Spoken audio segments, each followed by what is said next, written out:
Greenland's thinning ice. Presented by Science at NASA.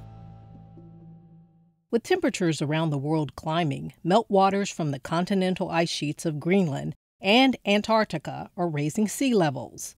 Those ice sheets are melting from both above and below. Much of the ice lost from the ice sheets comes from a process called calving, where ice erodes, breaks off, and flows rapidly into the ocean. A large volume of ice is also lost from ice sheets melting on their surfaces. To determine to what extent Greenland's glaciers are being melted from underneath, NASA recently began a 5-year airborne and ship-based mission called Oceans Melting Greenland, or OMG. Previous research has shown that Greenland's glaciers, which flow like rivers of ice into the ocean, sit on the ground deeper below sea level than had been thought. Warm ocean currents sweep across and erode the hidden glacier faces. As a result, they're melting faster, a few feet a day in summer, than anyone suspected. Oceanographer Josh Willis is the principal investigator for the OMG mission. He says, "We're investigating how the ice interacts with the ocean and how much the oceans are melting away the glaciers from the edges of the ice sheet." For this study, a NASA aircraft is flying the Glacier and Ice Surface Topography Interferometer, or GLISTEN instrument, around Greenland for a few weeks each year. Willis says GLISTEN is making very high-resolution maps of the ice, showing us how fast the glaciers are thinning and retreating right at the edge. The aircraft will also continue dropping more than 200 ocean probes each year through 2020 to measure how temperature and salinity change between the ocean surface and the seafloor, from the cold meltwater at the surface down to the warmer, heavier salt water below. This will help determine how changes in the ocean affect the ice.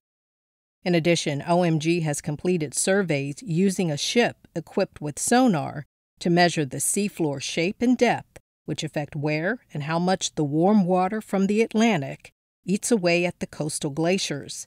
The mission also conducted airborne measurements of gravity off the coast of Greenland, giving the team more information about the depth of water in those locations. While OMG is looking at the effects on ice sheets from below, NASA's Operation IceBridge mission is surveying polar ice from above. The overlap of OMG and IceBridge is providing the most accurate measurements to date of changes in Greenland's ice sheet mass. Glaciologist Alec Zendar, a member of the OMG science team, says IceBridge's highly accurate airborne topographic mapper is the gold standard of measuring the surface elevation changes of the ice sheet. With OMG uncovering how much ice is being lost at the periphery of the ice sheet and IceBridge telling us how the thickness of the glaciers is changing further upstream, we can better attribute Greenland's ice loss either to changes in the ocean or warming of the atmosphere, which directly melts the ice from above. Greenland contains enough ice to raise global sea levels by 20 feet or 6 meters if it all melted, notes Willis. Right now, we think this will take at least several hundred years, but data from OMG are helping scientists better understand how much the oceans are melting Greenland's ice. From now through 2020, OMG will be making annual visits to measure the oceans and ice together, helping scientists study changes to Greenland's ice sheet and how those changes may impact Earth's environment. For more science news about our ever-changing home planet, stay tuned to science.nasa.gov.